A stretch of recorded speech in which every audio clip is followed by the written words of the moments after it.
وكان الله عليما حكيما. صدق الله مولانا العظيم. دا مخکی د هجرت مسله ذکر شو او په هجرت باندې ډېر لوی تفصیل قرآن مجیدو کو او د هغې اجر الله رب العزت قرآن مجید کی ذکر کو. نو هجرت بغیر د سفر نه کیږي، ځکه هجرت دې ته وایي چې خپل کور بار پرېږدي او کور بار چې پرېږدي نو هغې معنا به همدا وي چې ته به په سفر باندې شروع کړي. نو دا هجرت په مناسبت باندې دلته د سفر مسله شروع شو او د سفر سره ګڼ احکام دي. نو یو حکم د سفر چې کومه دی، یو حکم هغه قصر هم دی چې هر ربعي مونځ به دوه رکعته کوي، ماسپښین، مازدیګر، ماسخوتن دا به دوه رکعته کوي. اما 3 رکعته په خپل ځای دي او 2 رکعته په خپل ځای دي. نو په دې مناسبت باندې د صلات قصر مسله هم دلته او د صلات خوف مسله ورسره هم راغله او د قرآن کریم د هغې په خپله باندې خود به خود چې کوم دی د هغې دغه وکړو او د هغې وجه اصل کې دا وه چې یو ځل نبي کریم صلی الله علیه وسلم به نفس نفیس په خپله په فوج کې شامل دی او د ماسپښین مونځ یې وکړو. عثمان ورته وایي، بخاري کې به تاسو له راشي، د عثمان په دې خو شا کې هغه طرف ته خالد ابن ولید د کفارو د فوج کمانډر دی او دې طرف ته جناب رسول الله په خپله باندې دی. نو د ماسپښین مونځ وکړو، نو ټول ځان پسې مجاهدین ودرول او فوجیان ټول ودرول او د ماسپښین مونځ یې وکړو. کفار ویل چې اوهوی څه زبردسته مقرانه ضایع شوه، که په دې وخت کې موږ په دې باندې حمله کړی وی که نه نو ډېره کامیابي به م حاصله کړی. دا خبره جبریل راغی او نبي علیه السلام ته ویلې چې کفارو دا خبره وکړه، خو بیا کفارو بعضو ته وویلې چې اوس یو بل مونځ را روان دی ماسپښین پسې چې هغه مونځ دی مسلمانانو ته د هر څه نه ګران او خوږ دی چې هغې ته د مازدیګر مونځ وایي او صلات اسوا ورته وایي، په هغې کې به پې حمله وکړو. نو جبریل راغی، طریقه یې وښودله. نو نبي کریم صلی الله علیه وسلم فوج 2 حصې کړ. یو حصې ځان پسې ودرو او یو حصې دشمن ته مخامخ ودروله او چې یو رکعت دې سره وکړو نو دوی لاړل هلته او هغه رالل یو رکعت یې دلته بل وکړو او بیا د صلات خوف تقریبا په دې کتابونو د احادیثو کې بیا تقریبا 18 طریقې ذکر کړي دي. 18 طریقې. یو طریقه دا هم ده چې کوم قرآن دلته ذکر کړی ده، نو دا د ماقبل سره هغه ربط شو او طریقه شوه. نو اوس سبق شروع کړو. وَإِذَا ضَرَبْتُمْ فِي الْأَرْضِ، کله چې تاسو سفر کوئ په ځمکه کې. ما د ضرب ترجمې تاسو ته کړي دي او ما ویلي موږ به وړو هلکانو ته په میزان کې چې ضربه یضربو ګردان به م شروع کوو، د ضرب به م هلته ګڼې معناګانې ورته ښودلې. نو اذا ضربتم، کله چې تاسو سفر کوئ په ځمکه کې، په ځمکه کې روان شئ، فلیس علیکم جناح ان تقصروا من الصلاة، پس نشته په تاسو باندې ګناه د دې خبرې چې تاسو قصر وکئ د مانځه نه، د هر 4 رکعاتي لمونځ نه 2 رکعاته کټوتي وکئ. دا کله ان خفتم ان یفتنکم الذین کفروا، که یریږئ تاسو چې فتنه کې به واچئ تاسو لره کسان چې کافران دي یعنی حمله به در باندې وکړي ځکه چې ان الکافرین کانوا لکم عدوا مبینا ځکه چې کافران دي ستاسو دپاره دشمنان په ډاګه د په ډاګه دشمن نه به غافله کېږي نه کافر ستاسو په ډاګه دشمن دی ښکاره دشمن دی او ښکاره دشمن دوست کېږي نه د دې وجې نه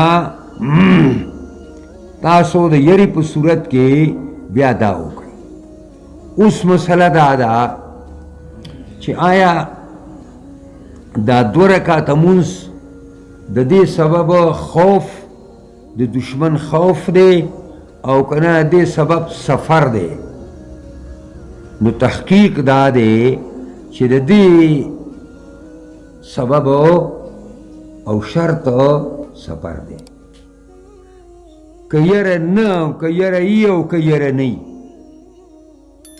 ته به په سفر کې 4 رکعاتیز مونځ 2 رکعاتیز کې نو پته ولګېدله چې د قصر سبب هغه سفر دی او د قصر سبب خوف نه دی د دشمن دا یې معنا شو دا ټکي ځان سره یاد کړئ هم په کار راځي بیا اوس طریقه ورته ښیي پیغمبر اسلام ته چې ته قصر مونځ کوې د کفارو مخې ته نو څنګه چل به کوئ نو یاد ساتئ چې که چرې اما دا خو جناب رسول الله بنفس نفیس دی پخپله او یو قسم بغیر دی نه راځي چې زه د پیغمبر پسې مونځ وکړم نو جګړه پیدا کیږي نو دا طریقه د مانځه دلته دا ده لیکن که کمانډران د مسلمانانو او د مجاهدینو او د فوجیانو کمانډران 2 دي هر یو کمانډر هغه امام هم دی ځکه چې د مسلمانانو پخواني کمانډران به د هغې غټ عالمان هغې به مخکې مونځ هم کوو تمام تر اختیار به د هغه په لاس کې حتی چې د مونځونو اختیار به هم د هغه په لاس کې هغه به په خپله باندې جمع کوو نو که داسې 2 امامانی نو بیا دا طریقه نه بیا په یو امام پسې به دا نیم فوج مونځ وکړي او دا نیم به دشمن ته ولاړ او بیا په بل امام پسې به دا دوی به هلته ودرېږي او باقي قوم ته به هغه بل کمانډر ټول مونځ وکړي دا طریقه شو پوهېږئ پرې باندې خدا خو چونکې جناب رسول الله پخپله دی او هېڅوک په دې نه راضي کېږي چې زه دې مونځ په پیغمبر خدا پسې نه په بل چا پسې وکړم نو دې وجې نه طریقه دا شو وإذا كنت فيهم پیغمبره کله چې ته په دې مرګرو کې پخپله موجود یې فاقمت لهم الصلاة نو پس ادروا د دوی دپاره مونځ او دوی دپاره ته مونځ ادرئې نو فلتقم طائفة منهم معک ودرېږي یو جماعت منهم د مرګرو نه تا سره یو د تا سره په یو رکعت باندې ودرېږي او وليأخذوا اسلحتهم او وادي دي خپلې وسلې تا پسې به په مانځه کې به ولاړي او وسلې به غاړې ته پرتي وسله به ږدي نه فإذا سجدوا کله چې دا یو فرقه یوه ډله یو رکعت وکړي فإذا سجدوا سجده باندې اختتام د رکعت راځي سجدو یعنی رکعت مکمل کی نو فلیکونو من ورائکم دا د ستاسو نه شاته شي یا تاسو نه د مخې ته شي ورا داسې لفظ دی چې مخې ته م وایي او شاته م وایي د ازدادو نه دی نو دا د ستاسو مخې ته لاړ شي کفارو طرف ته او ولیأتي طائفة اخرى هغه بله ډله دې راشي چې کومه هغه کافرانو ته مخامخ ولاړه وه لم یصلوا هغې اوسه پورې لا مونځ نه و کړی فلیصلوا معک هغه د باقي رکعت تا سره وکړي نو د مخکۍ سره یو رکعت شو او د وروستۍ سره یو رکعت شو وليأخذوا حذرهما وادي لیدي خپل تقیز او بیداری حذر اصل کې تقیز او بیداری ته وایي خپل بیداری یعنی مطلب دا دی چې ته به ښه ایښي اوده به نه یې مؤمن به همیشه متیقظ مومن به همیشه بیداری او مومن به چرته غافل کیږي نه. او وليأخذوا حذرهم واسلحتهم او وادي لی خپل وسلې لره، وسله به دې هم در سره وي او ته به ورته بیا هم بیدار یې، غافل به نه یې. او دا ولې ود الذین کفروا دوست ګڼي هغه کسان چې کافران دي، لو تغفلون که تاسو غافل شئ عن اسلحتکم و امتعتکم د خپل وسلو د خپلو سامانونو نه. کافران دوست ګڼي چې کاش کې دا مؤمنان د خپلو وسلو د خپلو سامانونو نه غافله شوې. دا موږ ته به دا سبقونه اوسه پورې خلکو راکوله چې وړو له په لاس کې قلم ورکوي، وړو له په لاس کې قلم ورکوي، وړو له په لاس کې یقینا قلم ورکوي، بغیر د قلم نم دنیا نه چلیږي، خو وړو له په لاس کې اسلحه به هم ورکوي. او دې خبره باندې به ډېر لویه پابندي زموږ پرې ملک کې مو وه. خو دا اوس چې دا د ترکو دا کومه واقعه او ډرامه سازه شوې ده، نو دې هغه خبرې ټولې بدلې کړې. او چې ګورې د وړوکي په لاس کې لینده ده چې ګورې د وړوکي په لاس کې تبرګی دی. دا اصل سبق دی د اسلام چې یو طرف ته په لاس کې موږ قلم ورکو او بل طرف ته به اسلحه ورکو. په قلم باندې به د قلم میدان د کافر نه ګټو او په وسله باندې به د وسلې میدان د کافر نه ګټو. موږ به کافر خدا غواړي زما د لاس نه وسله والي خپل لاس کې کیدي او ما له تش قلم راکي، نو بیا که په ما باندې څه کوي نو به راباندې کوي. نه داسې نه ده، دواړه به استعمالو، دواړو استعمال به کوي او په دواړو باندې به کافر نیغوي او برابروي بیا بس. نو کافران دوست ګڼي دا خبره، لو تغفلونا کاش کې تاسو غافل شوي عن اسلحتکم د خپل وسلونا و امتعتکم د خپل سامانونو نه، فیمیلون علیکم میلة واحده، پس حمله به وکړي په تاسو باندې حمله یوه، یک مش به در باندې حمله وکړي او تاسو به خراب کړي. ولا جناح علیکم ان کان بکم اذى من مطر، نشته ګناه په تاسو باندې کوي په تاسو باندې تکلیف د باران نه، باران شروع شو او کنتم مرضا یا تاسو بیماران تبه مبر باندې رالیله، نو سکی ګناه نشته ان تزعوا اسلحتکم، که تاسو په دې وخت کې وسله ږدئ نو بیا پکې ګناه نشته. خیر دی، بیماری ټوپک نشي اوچتولی، ځان ته خواته کېده. باران دی نو ارسل لوانده چقړ دي نو خیر دی وسله کېده. خو بیا وسله به داسې نه ږدي. وخذو حذرکم،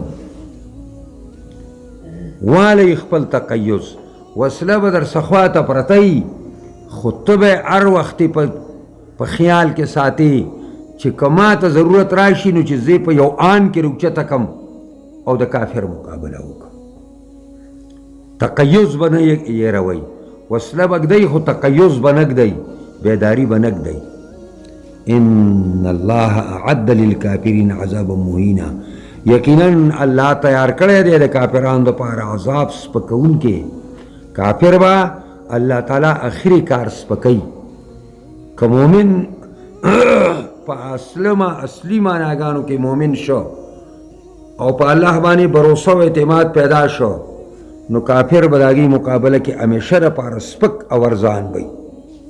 او چې کله مؤمن ځان سپک کړی دی، د کافر مرسته کړې ده، کافر په پیسو باندې دوکه کړی دی، کافر په لالچونو باندې کلم دوکه کړی دی، نو مؤمن قوم ته زیان رسېدلی دی، نقصان ورته رسېدلی دی.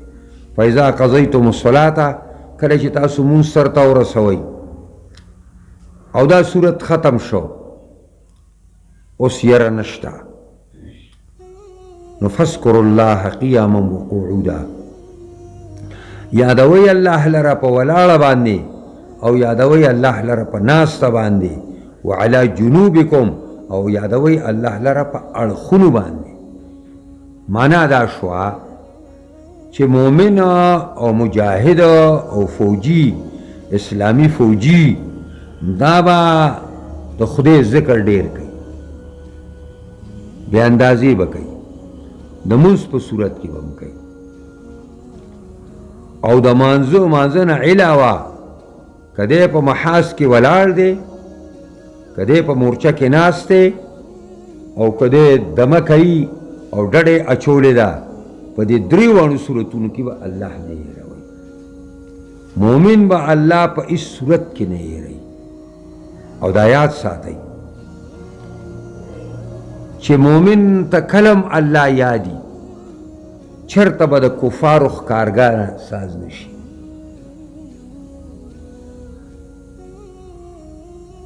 وایي چې ښکاري مرغۍ په ونه کې هغه وختې اولي چې کله د مرغۍ نه الله ایر شي. په دې پوهېږئ حضرت ابوبکر صدیق وینا ده چې په د مرغۍ نه په ونه کې الله ایر شي، بس وړوکې لینده راکاږي او ډز ویولي. او چې کله مرغۍ ته الله یادي وړوکې نشي ایستی. نن چې موږ د کفارو ښکارګاه یو، موږ نه الله ایر شوی دی، موږ الله ایر کړی دی، د الله دین هم ایر کړی دی. ځکه نن کافرانو موږ کې تمې پیدا شوي دي او موږ نن د کافرانو ښکارګاه یو. موږ کافران څو ښکار کوي؟ مؤمنان ښکار کوي، مسلمانان ښکار کوي، ځکه چې موږ نه الله ایر شوی دی. نو که موږ دا خپله سبق دوباره کو او موږ الله شب و روز یادو او هر وخت یادو، سوال نه پیدا کیږي چې کافر دې زموږ مقابله کې ټینګ شي، کافر دې زموږ مقابله کې ودرېږي. ان الصلاة كانت على المؤمنين كتابا موقوتا فاذا اطمأننتم کله چې تاسو په اطمینان کې شئ، اطمینان حاصل کئ، آرام حاصل کئ، د کفارو یری ترخی ختم شي، نو فاقیموا الصلاة بیا ودروئ مونځ لره هم په هغه طریقه باندې چې په کومه طریقه مخکې نه تاسو ته الله ښودلې ده. ځکه ان الصلاة كانت على المؤمنین، یقینا مونځ په مؤمنانو باندې کتابا موقوتا، دې کتاب موقوتا موقتا ټیم په ټیم باندې. د دې وجې نه اصل په مانځه کې دا دی چې په خپل ټیم کې به کې پرې خبر پوهېږئ که نه. مونږ موقت معنا دا ده چې هر مانځه دپاره الله ټیم معین کړی دی. نو اصل دا ده چې ته به مونځ په خپل خپل ټیم باندې به کوې. اعذار ځان له خبره ده. که د عذر په بنا باندې سړی مونځ مخکې کي یا وروستو کي، نو دا څه خبره نه ده. لکه جمع بین الصلاتین باندې چې کومه بحث دی او جمع بین الصلاتین کومه خبره ده او دا ځان له یو مستقله مسله ده، نو دا اعذار دي. نور اصل خبره دا ده چې مونځ به په خپل خپل ټیم کې. او بیا الله فرمایي ولا تهینوا فی ابتغاء القوم، مه سستېږئ په لټولو د قوم کافر کې. دا چې کله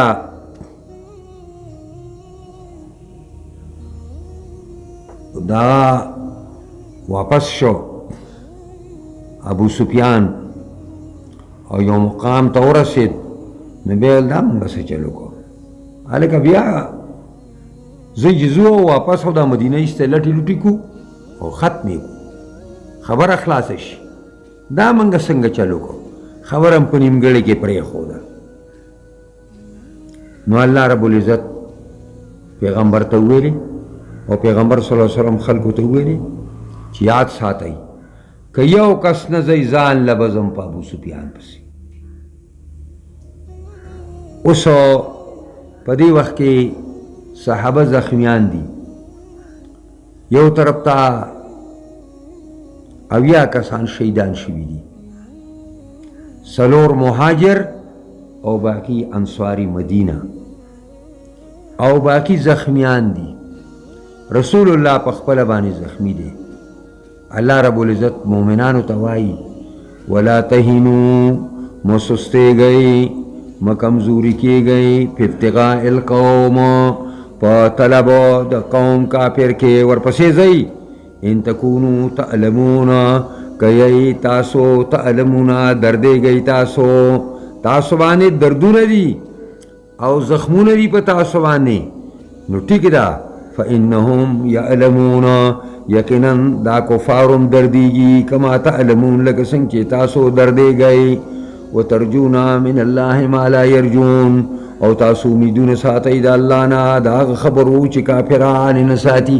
کافر دا کفر دا پارا پا میدانی جہاد کے ولال دے او زخمون خوری او دردون برداشت کئی او مومنہ تدا اللہ دا دین دا غلبے دا پارا پا میدان کے ولالے تابانی دردون او تکلیفون دی تا دے چکم دے تنگی حالانکہ تا چی دا اللہ نسا غواری نو اگا جنت غواری او دا اللہ تعالی دیدار غواری او کافر دا یو شیم نغواری. وکان اللہ علیما حکیما دے اللہ پویا حکمت والا.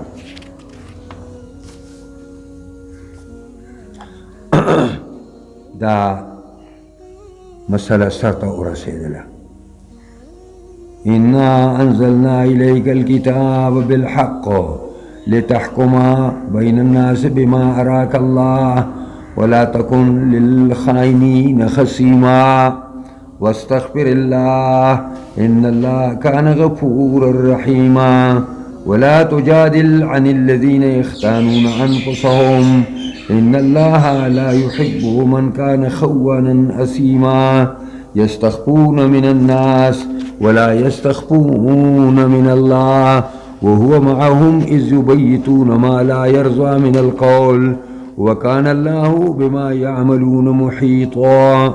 ها أنتم هؤلاء جادلتم عنهم في الحياة الدنيا ومن يجادل الله عنهم يوم القيامة أم من يكون عليهم وكيلا.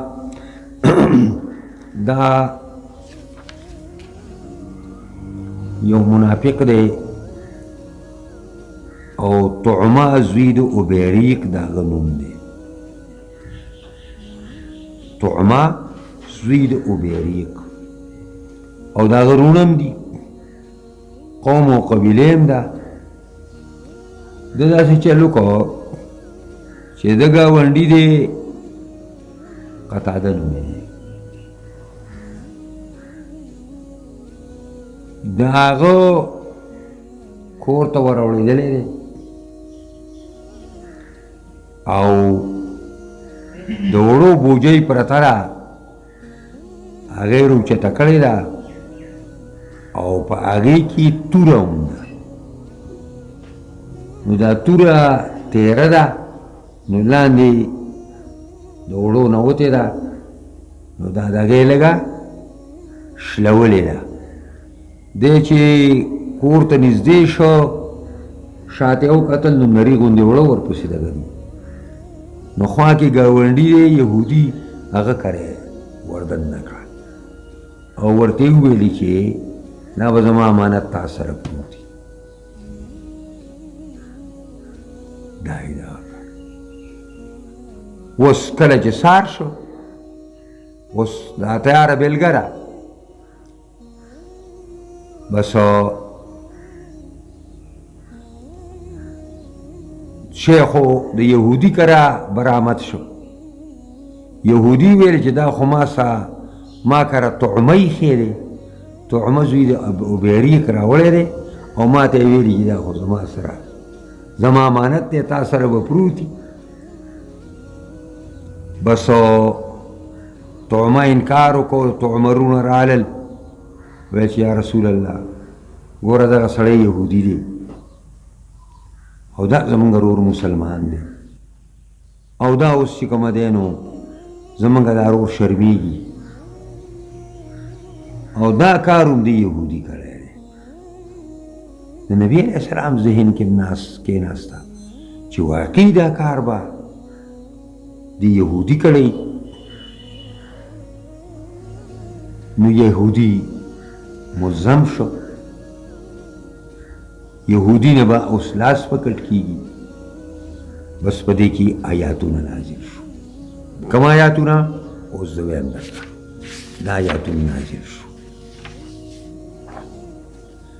انا انزلنا الیک الکتاب بالحق، یقینا نازل کړی دی موږ تا کتاب په واسطه حق سره.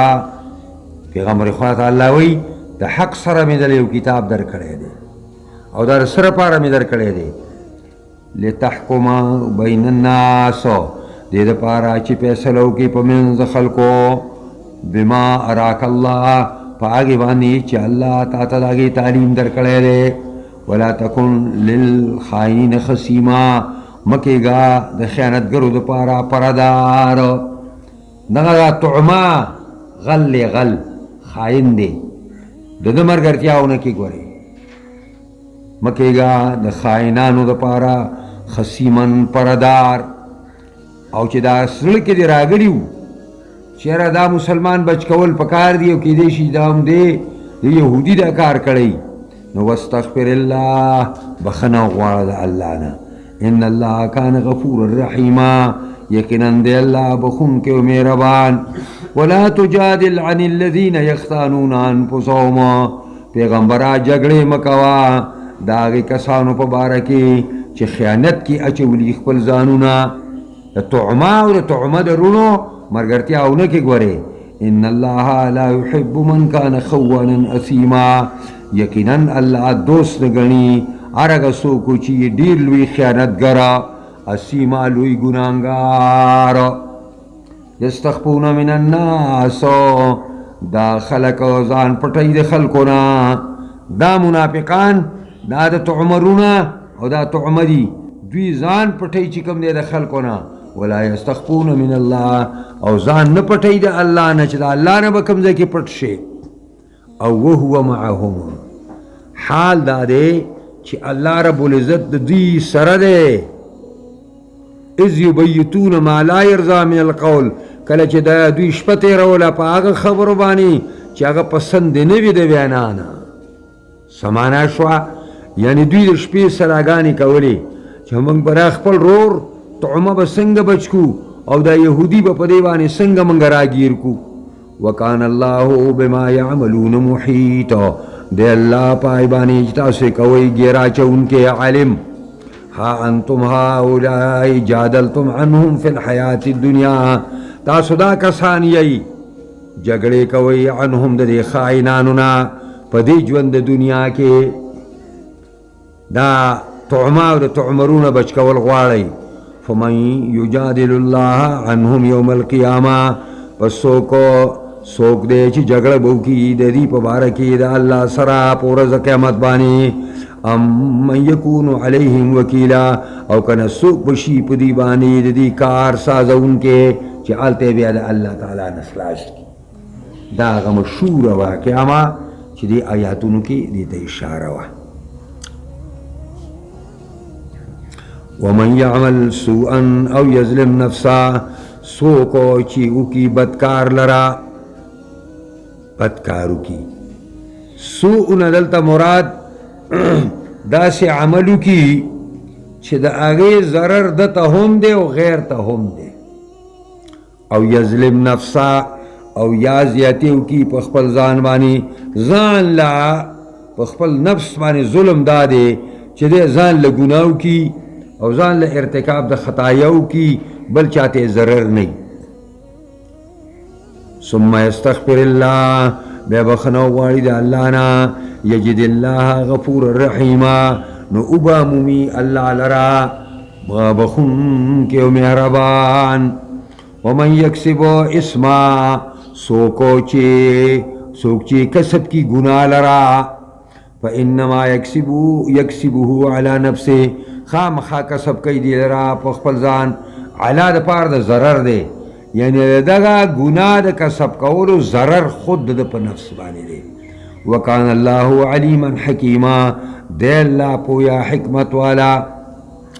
ومن یکسب خطیئتنا سوکو چه کسب کی گناہ لرا وڑا گناہو کی او ہو اسمن یا او کی غٹی گناہ لرا اسمن الاسم ما کان زوارا بالنفس فاسدہ اسم آگا گناہ تاوئی چی اگر نفس تا ضرر رسی او نفس تا سڑی پاسد کئی ثم یرمی بھی بری او ماگی تا اشارہ را ثم یرمی بھی بری بیا اولی پدے باندے بل سڑی لرا آگا یہودی زان لپخفلا با کافری و با یہودی بوی خود دے مسئلہ کی بریو غلا آگا نوا کرے نو دی اولا گیدہ لو آگا یہودی بدنام کا پدے بانے دا کار چے سوکم کئی فقد احتملا بہتانن یقیناً دو بار کو یو الزام لرا بہتان چابانی الزام لگولو تویلے کی گی و اسم مبینہ او برداشت کو در آوارو پزالمانی یولو یا گناہ پڑا آگا ولولا فضل اللہ علیکو کنوے میرا بانی دا اللہ پتائے پے پیغمبرا و رحمتہو و رحمتون دا اللہ نوے لہمت طائفۃ منہم خامخا قص کڑیو یو جماعت منہم ددی منافقانونا ان یزلوک جتا خطا کی تعمرنا پا پیغمبر اسلام پا سرالو اور تعمر قبیلہ پا رسول اللہ پا سرالو او وی ویلچے دا اللہ پیغمبر دا کافر دے او زمانگا رور مسلمان دے او دا داوا پا مسلمان بانی شوی دا دے کافر کڑے دے دا کار وما یذلون الا انفسهما او دوی نخطا کو مگر خپلو زانون لرا وما یذرونک من شیء او دوی ضرر نشر سولے تا حصہ وانزل اللہ علیک الکتاب نازل کڑے دے پیغمبرہ پتا بانی اللہ کتاب لرا والحکمہ پویا حکمت مانا پویا پا دین کے او علمک ما لم تکن تعلم پویا کڑے دے تارا پا خبرو چتا پاگے پویا نوے وکان فضل اللہ علیک عظیما او دا میرا بانی دا اللہ پتا بانی لویا دا لوی میرا بانی اثرو چی تر دا غلطینا اللہ وی منگا اساتلے کم چی دا تعمازی دا عبیریق رونو تا کم خطا کولے دا عبیریق بچی دا تعمرونا داغی قبیلہ دا شپے میٹنگ کئی او جرگہ کئی او وجی سبابا پیغمبر اسلام پسی ورزو او بوتویو چی دا یہودی کافر دے دا کار با امدکڑی او زمانگا رور خو چکم دے مسلمان دے